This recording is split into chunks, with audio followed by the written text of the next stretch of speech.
Olá pessoal, mais uma vez aqui é Elisa para a gente fazer mais um Minuto de Luz e hoje eu abri o Evangelho segundo o Espiritismo, capítulo 21, haverá falsos cristos e falsos profetas, e eu abri exatamente no item 11, intitulado Jeremias e os falsos profetas.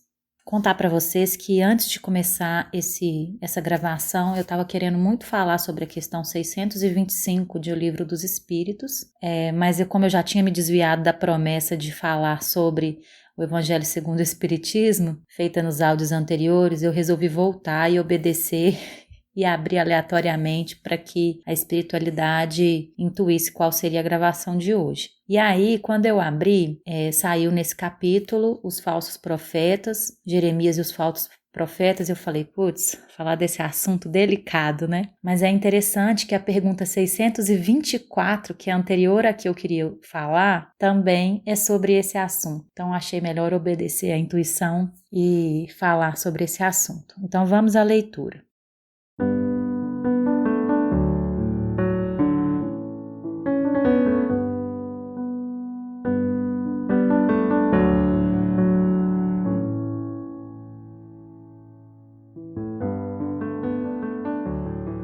Jeremias e os falsos profetas. Tem um trechinho do capítulo 23 de Jeremias, do livro de Jeremias, alguns versículos selecionados e depois um comentário de um espírito protetor. Trechinho de Jeremias, então. Eis o que disse o Senhor dos Exércitos. Não escuteis as palavras dos profetas que vos profetizam e que vos enganam.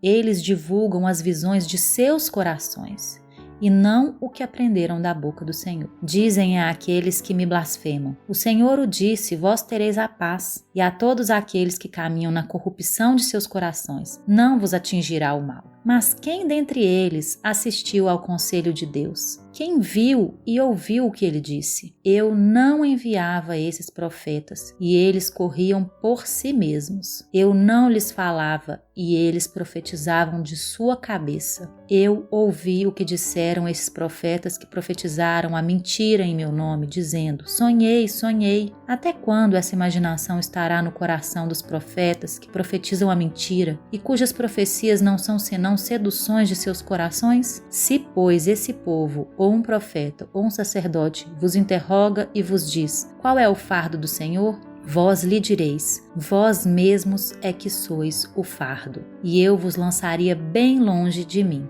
disse o Senhor. Jeremias capítulo 23, versículos 16, 17, 18, 21, 25, 26 e 33. E agora o comentário do Espírito Protetor. É sobre essa passagem do profeta Jeremias que convosco vou conversar, meus amigos. Deus, falando por sua boca, disse, é a visão dos seus corações que os faz falar. Essas palavras indicam claramente que já naquela época os charlatães e os exaltados abusavam do dom da profecia e o exploravam. Abusavam, por conseguinte, da fé simples e quase sempre cega do povo em predizendo por dinheiro boas e agradáveis coisas. Essa espécie de mentira era bastante generalizada na nação judia e é fácil de compreender que o pobre povo, em sua ignorância, estava na impossibilidade de distinguir os bons dos maus e era sempre mais ou menos enganado por esses supostos profetas que não eram senão impostores ou fanáticos. Não há nada mais significativo do que estas palavras. Eu não enviei esses profetas, e eles correram por si mesmos. Eu não lhes falei, e eles profetizaram. Mais adiante diz, eu ouvi esses profetas que profetizam a mentira em meu nome, dizendo, sonhei, sonhei. Ele indicava assim um dos meios empregados para explorar a confiança que tinham neles. A multidão, sempre crédula, não pensava em contestar a veracidade dos seus sonhos ou das suas visões. Achava isso muito natural e convidava sempre esses profetas a falarem. Após as palavras do profeta, escutai os sábios conselhos do apóstolo São João quando disse, não acrediteis em todos os espíritos, mas experimentai se os espíritos são de Deus. Porque entre os invisíveis há também os que se comprazem no logro quando encontram ocasião. Esses enganados são bem entendido os médiuns que não tomam bastante precaução. Aí está, sem contradita, um dos maiores obstáculos contra o qual Muitos vêm bater, sobretudo quando são novatos no espiritismo. É para eles uma prova da qual não podem triunfar senão por uma grande prudência. Aprendei, pois, antes de todas as coisas, a distinguir os bons e os maus espíritos, para não vos tornardes, vós mesmos, falsos profetas. Espírito Protetor, em 1861.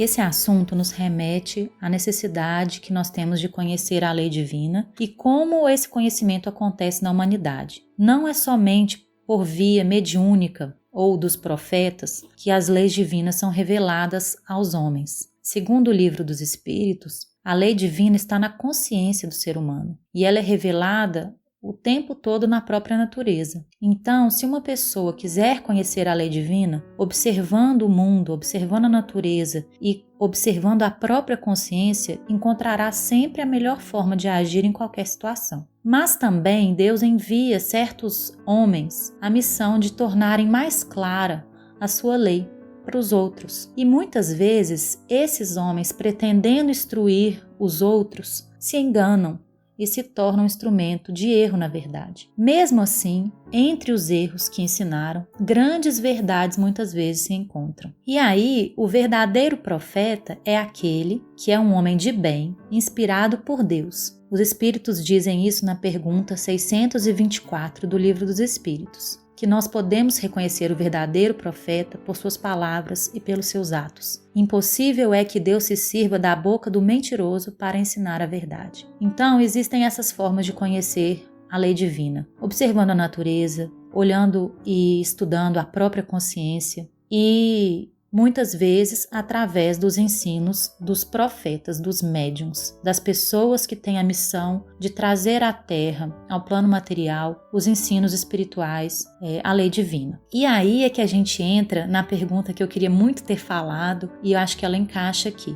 Qual o tipo mais perfeito que Deus tem oferecido ao homem para lhe servir de guia e modelo? Essa é a pergunta que Allan Kardec formula aos espíritos e está no Livro dos Espíritos, questão 625. E a resposta é curtinha: vede Jesus. Então, Jesus é o tipo mais perfeito que Deus tem oferecido ao homem para lhe servir de guia e modelo. Foi o homem que mais coerentemente com a lei divina viveu aqui na Terra, no plano físico, no plano material.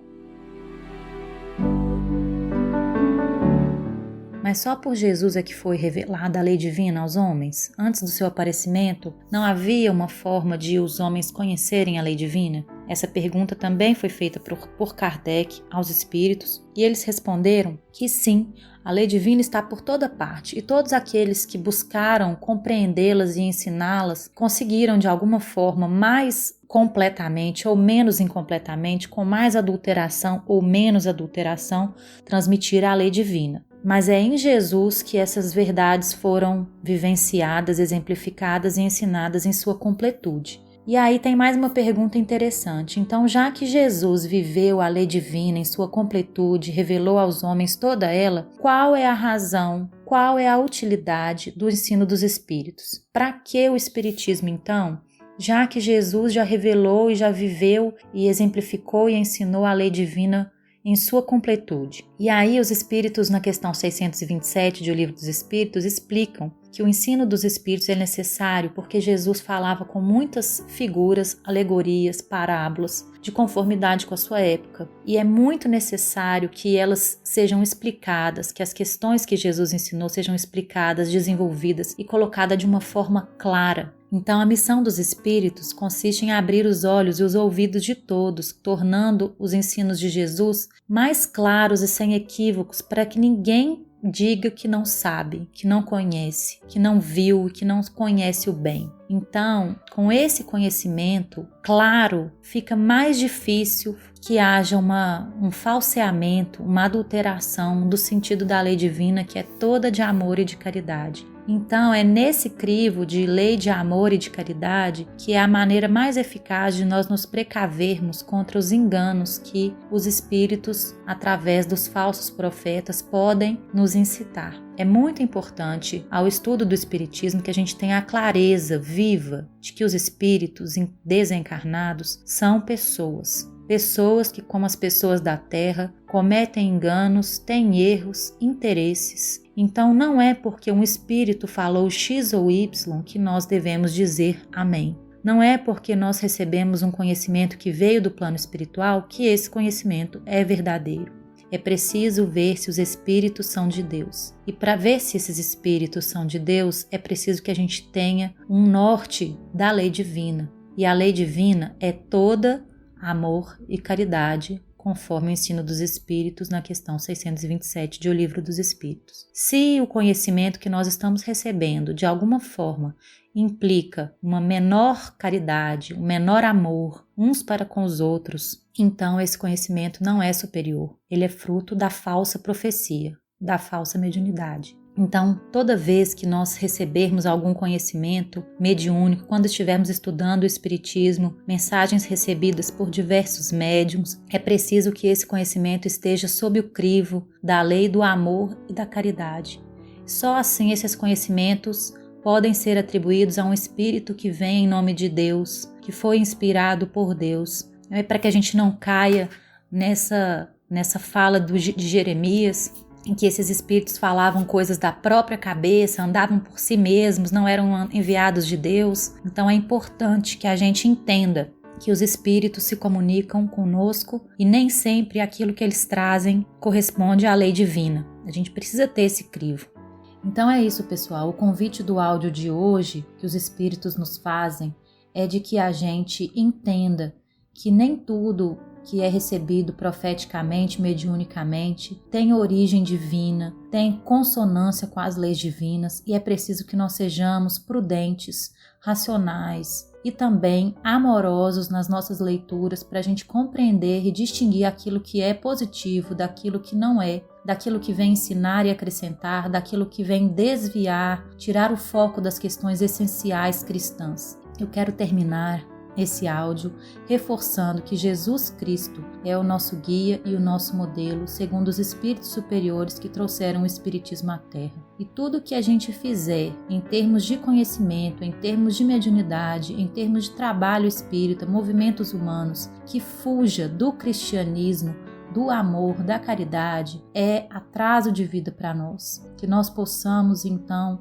utilizar os exemplos de Jesus na nossa vida com sinceridade, que a gente não faça como os falsos profetas que vestem a capa da virtude da religião a fim de ocultarem suas torpezas, como dizem os espíritos aqui. Então, que a gente possa, na sinceridade, buscar com mais e mais força o exemplo de Jesus para as nossas vidas, pautando nossas atitudes, nossos sentimentos, nossos pensamentos, cada vez de uma forma mais aproximada à sua exemplificação divina. Esse foi o convite de hoje e espero que tenha sido útil para alguém, que possa ter iluminado um minutinho aí da vida de vocês. Um grande abraço e até a próxima.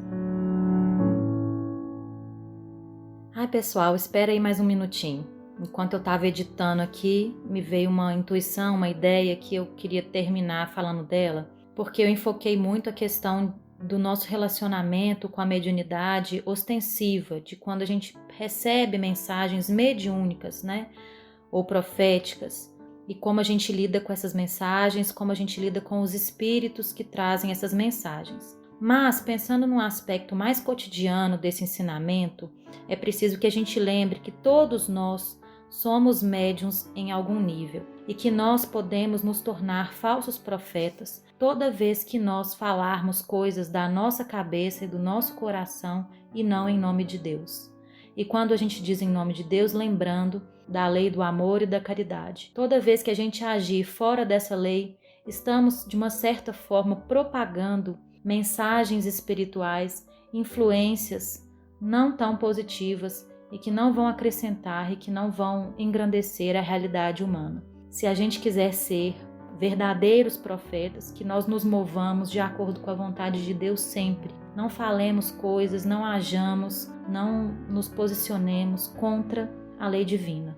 E assim a gente está contribuindo para o nosso crescimento e para a construção do reino divino aqui na Terra, que está demorando a chegar, está difícil, mas se a gente se esforçar coletivamente, isso pode acontecer mais rápido, pelo amor de Deus. Um grande abraço e agora sim, até a próxima.